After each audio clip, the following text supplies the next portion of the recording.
Hi everyone, thank you for being part of this seminar. My name is Wei Chun and today I'll be speaking about how the new CPF changes affects you and what can you do about it. So long as you have a CPF account, you have to know and you need to know. You have my assurance that it will not be political, just some practical ideas that I wish to share. Hopefully, you can be empowered more in the area of managing your finances. Now, please sit back, relax, and enjoy. What is the CPF minimum sum? At the age of 55, whatever we have accumulated in our ordinary and special account goes into a new account called retirement account, RA in short. MediSave remains as it is. Any amounts left after setting aside for minimum sum can be used for mortgage if needed. Else the balance can be withdrawn as a lump sum for your own use. When at age 65, you can opt into a program called the CPF Life. This is a regular income payout program which pays you a sum every month for your retirement for about 20 years. However, the amount to be paid out is subjected to CPF interest rates and mortality experience, meaning that the payout is not guaranteed and there will be chances of fluctuations. Now let's take a look into the history of minimum sum. Back in 2003, minimum sum was set at $80,000. As you can see, it has been increasing on a yearly basis. As of current, minimum sum now stands at $155,000. I believe you should have known about this already. In a time span of 11 years, it has increased almost one-fold, $75,000 to be exact. With regards to interest rate, it has been increasing on an average 6.2% annually. Let us first understand what is interest rate and how does it affect your money. Rule of 72 is created by Albert Einstein. Without complicated mathematical equations or even a financial calculator, you can simply work out how long your money takes to double with this given interest rate on compounding basis. Example, the interest rate of a traditional savings account stands at 0.05% per year. Your money will take 1,440 years to double. Wow! That's a long time, isn't it? Next, say a fixed deposit gives you 1% per year. Number of years needed is now 72.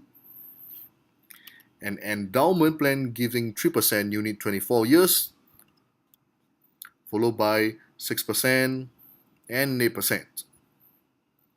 From here you can see that higher the interest rates, lesser the number of years required.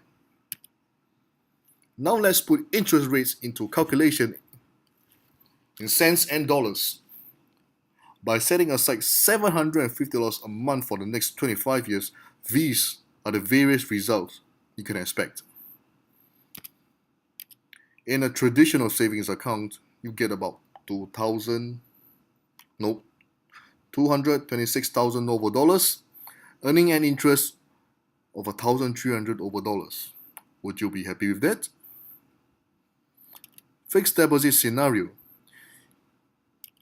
you get about $254,000, interest earned about 29,000. Endowment scenario, 328,000, interest earned $103,000. Taking into consideration that long-term inflation is at about 3%, it means that any instrument that gives you returns less than 3%, your money is being eroded. Simply saying your $100 now will not be worth $100 in 25 years. Just like our chicken rice costing $2 not too long ago, now costs at least $3. Some places starts at 4, others maybe higher. At least the endowment plan keeps pace with inflation, 3% versus 3%. Therefore, your money to be growing above inflation, it must be put into an investment instrument that gives you more than 3%. You can opt to do so using your CPF special account, since it gives a fixed 4% and considered risk-free since it's from the government. However, if you wish to have more flexibility and potential higher returns on your money invested, there are other instruments available. Now let's take a look at what 6% and 8% can bring us. Looks so much better, right? Your money have more than doubled.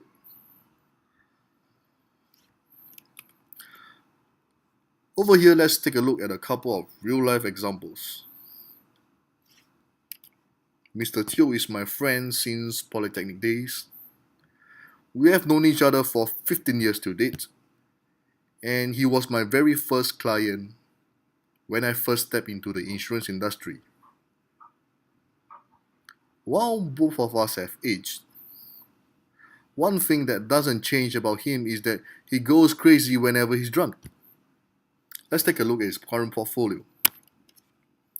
The total sum of what he has in his CPF and surplus he invested with me comes up to a total of $105,000. Just a little bit off the minimum sum. Not too bad at the age of 33. Back then, if he had not invested with me, this will be the result when he turns 55. More than $500,000 after setting aside the minimum sum, he still has $400,000 left. Not too bad, right? However, he made the decision to invest, and this is what he can look forward to instead. A cool $800,000. Even after setting aside the minimum sum, he still has $700,000 to spend. How about that? Of course, this is possible because he's not intending to buy a house. So he has no concerns of mortgage payments. Next, $314,000 will be his opportunity cost if he chooses not to invest. Madam Xiao is my teacher when I was in secondary school. We have known each other for almost 2 decades. I can still recall the days when she brought her children to school during our Saturday CCA sessions. Now, her daughter has completed her university education and her son is a SCF regular and undergoing specialist training. Her current portfolio is as such. More than enough for minimum sum, but what I did for her made things a little bit more attractive. Back then, if she decided not to invest with me, this will be the result when she turns 55. Not too bad, she still gets to keep almost half of the $300,000 after setting aside for a minimum sum. Like Mr. Teo, she went ahead with my advice, and this is what she'll be potentially getting.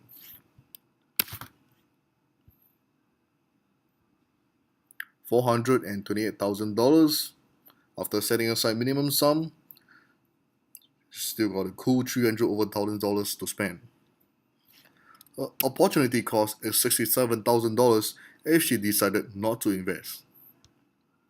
For her case, she has already completed her mortgage payments. Do note that what is being invested are purely the excess of $20,000 from both their ordinary accounts only. Reason being, special account pays an interest rate of 4%, which is above inflation rate and relatively risk-free. So I will never advise my clients to utilize any money there. However, ordinary account pays 2.5%. Since it is lower than inflation rate, it is therefore logical to invest from this account instead. What I have designed for them are uniquely tailor-made for each individual. and what you have seen doesn't include that of their other insurance and investment I've put in place for them. I can only say they are going to have a very comfortable retirement. They're going to live rich, and they're going to have a lot of money to utilize. Are you in a similar position as Mr. Teo and Madam Xiao? If you are, congratulations. However, I'm not. Simply because I have mortgage payments to make, like many of you. When we turn 55, chances are we will not be able to meet the minimum sum since about 80% of our CPF contributions goes towards mortgage payments.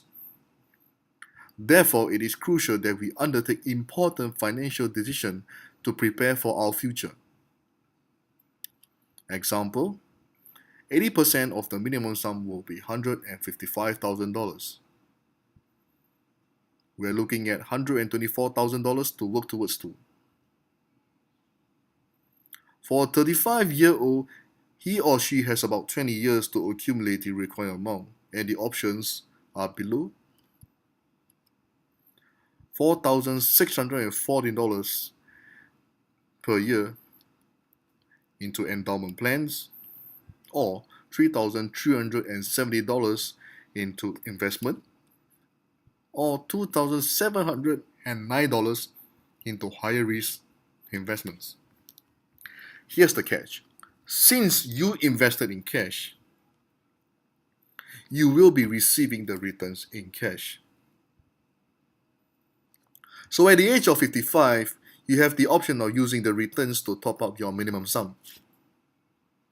Or you could use the money in whatever way you deem fit.